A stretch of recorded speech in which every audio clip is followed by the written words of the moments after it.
Let's talk about where there's not all love at HBO right now, because they're canceling Game Theory with Bomani Jones after 2 seasons. Let me preface this by saying I've never seen Game Theory by Bomani Jones. That doesn't mean I don't think it's a good show, bad show. I don't know what kind of show it is. Y'all gotta help me out. Just like maybe he's never seen Never Shut Up. It is no slight. But I did see one clip that I'm gonna get into that I didn't like that clip. So maybe that was a sign of what's to come. Well, Game Theory debuted in 2022. First airing after last week tonight with John Oliver, big time. Then Real Time with Bill Maher for the 2nd season, which is one of my favorite shows. However, I have not seen it in a long time, like post-pandemic, but I love that show every time I catch it. So Game Theory was generally well regarded critically in season 1. That's always a death sentence. When someone says critically acclaimed, they better say also box office acclaimed or high rated. If not, here comes the pain. But it failed to gain significant traction in the ratings. So that continued in season 2, even as TNT began showing the previous week's episodes leading into the NBA doubleheader.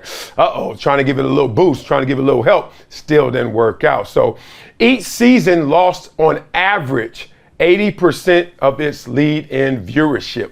That's painful. That's really painful, y'all. Y'all get that. So HBO's sister station, TNT, re-aired the episodes of the 2nd season following the week ahead of the NBA doubleheaders, and the TNT HBO airings of the show often failed still to register in the top 50 on the cable charts.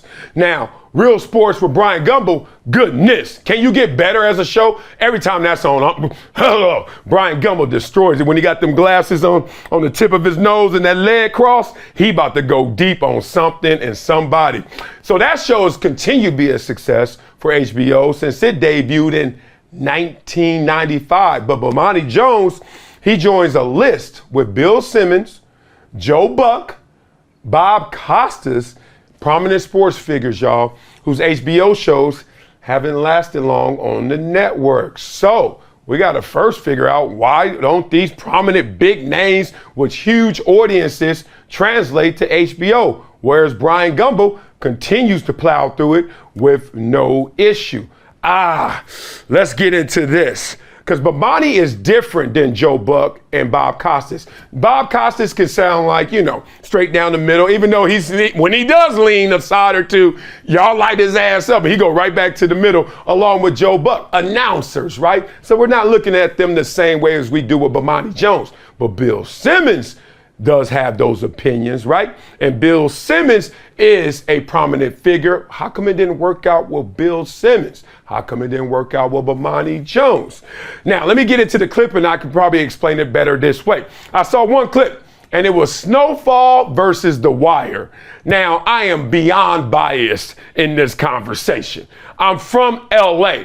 I'm from Compton, South Central LA. Snowfall was filmed literally on the block. Like everything in Snowfall, it didn't even look like props to me. I was like, yeah, that's what 3rd grade right there, 5th grade right there, right? And I'm watching it and I'm like reliving my life and history. And Bomani Jones, my dog, had the audacity to say that The Wire is better than Snowfall. I'm like, I can't even get recency bias. You can't even lean Snowfall. It just ended with literally the best ending ever of a TV show. Name a TV show that ended better than Snowfall.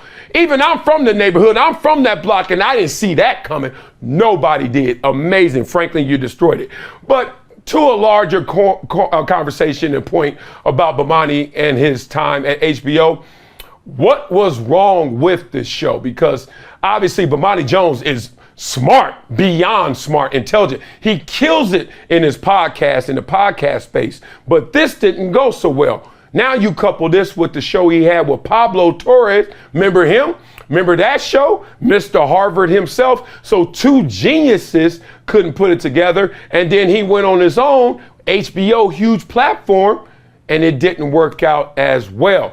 I didn't catch enough of the show to see why, but looking at the numbers, looking at the ratings, looked like it didn't really get the support it needed from the viewers. So now I'm asking you, what was the problem?